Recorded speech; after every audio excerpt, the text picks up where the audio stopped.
देखिए question number 33 का B part, उसमें भी सेकंड पार्ट है और जो पेपर है ये PYQ 2024 का फिजिक्स का है। पेपर का सेट कौन सा है, पेपर का सेट भी लिख लो। पेपर का जो सेट है वो 55/3.1 ये पेपर का सेट है। ठीक है, क्वेश्चन नंबर 33 बी का सेकंड पार्ट। इसमें क्या है कि हमारे पास यंग डबल स्लिट के एक्सपेरिमेंट की उसमें बताया जा रहा है। ठीक है, इसके बाद ये बताया जा रहा है कि हमको फाइंड करना है रेशियो किसका, इंटेंसिटीज किसकी, 2 पॉइंट्स ऑन स्क्रीन वेव। ठीक है, लेकिन कंडीशन क्या दी गई है, जो हमारे पास पाथ डिफरेंस है वो दिया गया है पहले केस का λ/6, दूसरे केस का दिया गया है λ/12। सिंपल सा फार्मूला है कि इंटेंसिटीज क्या होती है, उसको लिखेंगे।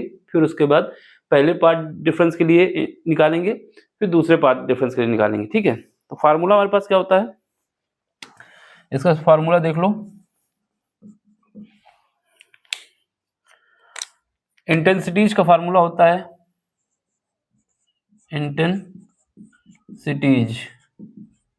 इंटेंसिटीज जो होती है, मतलब इंटेंसिटीज का मतलब दो है। इंटेंसिटी का फार्मूला होता है, इंटेंसिटी का फार्मूला जो होता है हमारे पास क्या होता है, इंटेंसिटी फार्मूला हमारे पास होता है I is equal to A1 square plus A2 square plus 2A1A2 cos phi. क्या है ये, कॉस फाई है। यहाँ पर बात गौर करने की ये है कि यहाँ पर जो A1 है और A2 है ये हमारा एम्पलीट्यूड है। क्या है, A1 एंड A2 जो है वो एम्पलीट्यूड है, एम्पलीट्यूड। और दूसरी बात जो हमारा फाई है, ये फाई हमारा फेज डिफरेंस है। क्या है, फाई जो है ये फेज डिफरेंस है, फेज डिफरेंस। ठीक है, फेज डिफरेंस है। लेकिन जो क्वेश्चन पेपर में है उसमें क्वेश्चन में ये मेंशन किया गया है कि हमारे पास जो दिया जा रहा है वो पाथ डिफरेंस दिया जा रहा है। क्या दिया जा रहा है, पाथ डिफरेंस। तो हमारे पास पाथ डिफरेंस और फेज डिफरेंस में रिलेशन होती है। क्या बताओगे, वी नो दैट, हम क्या कहते हैं कि जो हमारे पास फेज डिफरेंस होता है फाई, ये इज इक्वल टू होता है 2 पाई डिवाइड बाई लेमडा, और यहाँ पे आता है पाथ डिफरेंस, पाथ डिफरेंस। ये फार्मूला यहाँ पर यूज होगा और यहाँ से हम क्या करेंगे, φ1 और φ2 निकाल लेंगे। φ1 और φ2 निकालने के बाद हम यहाँ से पहले इंटेंसिटी निकाल लेंगे, किसके लिए, जब हमारा पाथ डिफरेंस λ/6 है। दूसरी इंटेंसिटी निकाल लेंगे जब हमारे पास लेमडा क्या है, λ/12 है।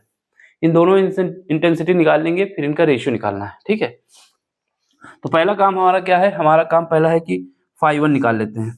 पहले केस का आंसर निकाल रहे हैं φ1 कैसे निकालोगे, 2 पाई डिवाइड बाई लेमडा। ठीक है, 2 पाई लेमडा। पहले केस के लिए पाथ डिफरेंस कितना दिया है, λ/6, तो यहाँ पे लिख दो λ/6। तो यहाँ से इसको लेमडा से लेमडा उड़ा दो, इसको इससे काट दो, तो यहाँ बचेगा π/3। तो पहला हमारे पास जो निकल के आया फेज डिफरेंस वो निकल के आया π/3। दूसरा भी निकाल लेते हैं, क्या करते हैं, दूसरा फेज डिफरेंस निकाल लेते हैं। सेकंड, इसके लिए फिर हम लेमडा भी निकाल लेते हैं, फिर उसका सेकंड वाला निकाल लेंगे। तो यहाँ पर एक कंडीशन है, देखो हमारे पास कोई ऐसी शर्त नहीं दी गई है कि जो हमारे पास एम्पलीट्यूड A1 और A2 है ये बराबर है। लेकिन क्वेश्चन को सॉल्व करने के लिए हमें क्या करना होगा, मान लेंगे कि A1 और A2 बराबर है। ठीक है, मान लेते हैं, रेशियो निकालना है, कोई दिक्कत नहीं है। लेट, या फिर इफ कह दो, इफ A1 बराबर A2 ये है। ठीक, A1 बराबर A2 है, तो उस केस में क्या होगा, उस केस में हमारे पास जो I होगा I1, ये क्या हो जाएगा, I1 हो जाएगा। ये दोनों बराबर हैं तो क्या हो जाएगा, 2, दोनों बराबर हैं और ये बराबर हम कर सकते हैं A के। ठीक है, जिससे आसानी हो जाए। तो यहाँ पे क्या होगा 2A स्क्वायर, और यहाँ पर कितना हो जाएगा प्लस का 2A स्क्वायर। ठीक है, अभी इसको I रखते हैं, I1 नहीं करते, 2A स्क्वायर, ये दोनों बराबर है ना, और A1 बराबर A2 बराबर A माना हमने, तो यहाँ पर इनको दोनों को ऐड करोगे तो कितना आ जाएगा, 2A स्क्वायर आ जाएगा, यहाँ पर 2A स्क्वायर, और ये cos फाई आ जाएगा। ठीक है, तो यहाँ से जब प्रॉपर सॉल्व कर लेंगे तो यहाँ से I इज इक्वल टू हमारे पास कितना आ जाएगा, 2A कॉमन ले लें, 2A कॉमन ले लो तो अंदर क्या बचेगा, 1 प्लस cos फाई, ये हमारे पास बचेगा। ठीक है, ये हमारे पास बच के आ गया। अब एक तरीका है कि हम दोनों को अलग अलग पहले इंटेंसिटी निकाल लें, फिर उसका डिवाइड करें। दूसरा तरीका है कि दोनों को एक साथ लिख दें।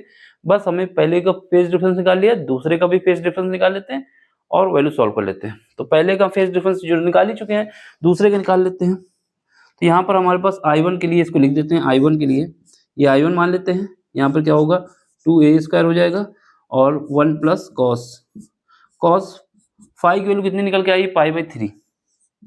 तो ये π/3 हो गया। ठीक है, एक तरीका ये हो गया। दूसरा केस लगा लो, इसको हम ऐसे लिखते हैं।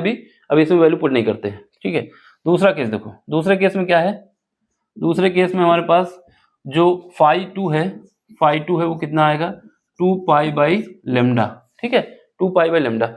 लेकिन दूसरे केस के लिए जो हमारे पास पाथ डिफरेंस दिया गया है λ/12 दिया गया है, तो यहाँ पर लिखो λ/12। ठीक, लैम्डा से लैम्डा कट जाएगा, 2 से काटेंगे 6 बचेगा। 6 बचेगा तो यहाँ से हमारे पास जो φ2 आ जाएगा वो निकल के आ जाएगा π/6। इतना आ गया। अब इस केस में हमारे पास जो I2 आ जाएगा, I2, ठीक, I2 कितना आ जाएगा, ये हमारा आ जाएगा 2a² और यहाँ ब्रैकेट में जाएंगे 1 प्लस कॉस φ2, और φ2 की वैल्यू हमने निकाल ली है।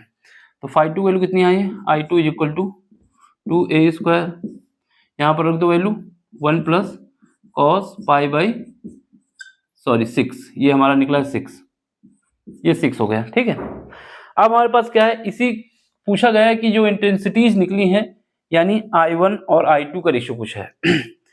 हमसे ये नहीं बोला गया कि कौन सा ऊपर है कौन नीचे होगा, लेकिन हम जनरल मानते हैं कि I1 ऊपर है I2 नीचे है। इसका रिवर्स भी निकाल सकते हैं, कोई दिक्कत नहीं है। तो हम रेशियो निकाल देते हैं। तो I1:I2 ये निकालना है हमको। ठीक है, तो इसको हम ऐसे लिख देते हैं, जिससे थोड़ा I1 यहाँ पर राइट तो नहीं आई, ठीक है, डिवाइड बाई I2 = यहाँ पर I1 कितना निकला, ये निकला है हमारे पास 2a² और यहाँ ब्रैकेट में क्या है 1 प्लस कॉस π/3, कॉस π/3 बोले तो cos 60, और cos 60 की वैल्यू होती है 1/2। ये हमें पता होना चाहिए। cos 60 की वैल्यू जो होती है वो 1/2 होती है। नीचे देखो, यहाँ पर 2a² और ये कितना आएगा 1 प्लस, ये कितना आएगा π/6 बोले तो 30, तो ये कितना आता है cos 30 की वैल्यू होती है √3/2। ये दोनों वैल्यू पता होना चाहिए। तो यहाँ ब्रैकेट में लिख भी सकते हो, अगर दिख जाए तो, वैसे दिखेगा नहीं, फिर भी हम लिख देते हैं छोटा सा, क्या कि cos π/3 जो होता है वो होता है 1/2, और जो cos π/6 होता है वो √3/2 होता है। ये थोड़ा अरेंज करके लिख दिया, देख लेना। ठीक है, थोड़ा सा कैमरा घुमा दें, ऐसी बात तो बनेगा नहीं, ये याद रखना, ये हमने लिख दिया यहाँ पर। ठीक, अब देखो यहाँ से क्या है, ये 2a तो 2a कट जाएगा, बिल्कुल कट जाएगा। यहाँ से I1 और I2 का रेशियो निकल आएगा, कितना आ जाएगा, ये हम इसको जब करेंगे तो कितना आ जाएगा, एलसीएम ले लेंगे तो 2 आ जाएगा और प्लस का 1 आ जाएगा, और ये डिवाइड पे किससे आ जाएगा, 2 आ जाएगा। इधर भी एलसीएम ले लो, कितना आ जाएगा 2 प्लस का √3 आ जाएगा, और डिवाइड किससे करेंगे 2 से, तो 2 से 2 कट जाएगा। तो जो रेशियो आया 3/2 प्लस √3, ये हमारा फाइनल आंसर है। तो I1 और I2 का जो रेशियो आया है वो इतना आया है। ठीक है, ये वाला आंसर हमारा सही है और ये गलत भी नहीं है। अब आप इसको आगे सॉल्व करना चाहते हैं तो आपकी मर्जी है कि इसके कॉन्जुगेट से ऊपर नीचे मल्टीप्लाई कर दे, फिर उसका सॉल्व करके कुछ वैल्यू निकालना।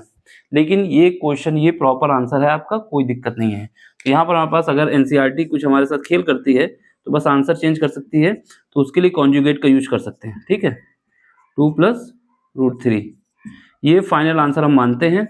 फिर भी अगर आंसर आपको चेंज करना है तो चेंज करने के लिए एनसीईआरटी अगर आपको प्रूव करने के लिए कहता है कि आपको प्रूव करना है, तब आप इसमें क्या है, इसके कॉन्जुगेट से ऊपर नीचे मल्टीप्लाई करते। कॉन्जुगेट से मल्टीप्लाई करने के बाद जो हमारा आंसर आएगा वो आएगा I1:I2 जो आएगा, जब सॉल्व करेंगे तो ये हमारे पास करीब आ जाएगा 0.81। ठीक, तो हमारा आंसर ये है और ये भी सही माना जाएगा अगर आप कॉन्जुगेट का यूज करते हैं। लेकिन ये क्वेश्चन यहाँ तक ही सॉल्व करना है। अगर आपसे इन केस प्रूव करने के लिए कहता कि ये कितने टाइम्स होगा तो आप ये कर सकते हैं। इतना सा क्वेश्चन है, समझ लो, कोई दिक्कत नहीं, और कहीं पर भी दिक्कत है तो आप हमसे पूछ सकते हैं। ठीक, इसको करना ऐसे ही जैसे हमने आपको बताया है। अब आपको समझ में आया तो क्या करना है, लाइक करना है, शेयर करना है, सब्सक्राइब करना है और अपना सपोर्ट देना है हमको, जिससे इस चैनल की ग्रोथ हो और इस काम को हम आगे कंटिन्यू करते रहें। ठीक है, साथ है तो साथ मतलब साथ है तो काम होता रहेगा, साथ नहीं है तो फिर काम होने में दिक्कत आती है ना। तो आपकी हेल्प यही है कि लाइक करें, शेयर करें, सब्सक्राइब करें और अपना सपोर्ट दें। ठीक, चलो मिलते हैं अगले लेक्चर में अगले क्वेश्चन के साथ। स्क्रीनशॉट जिसको लेना है ले सकता है। अगले लेक्चर में अगले क्वेश्चन के साथ मिलेंगे। Thank you for watching.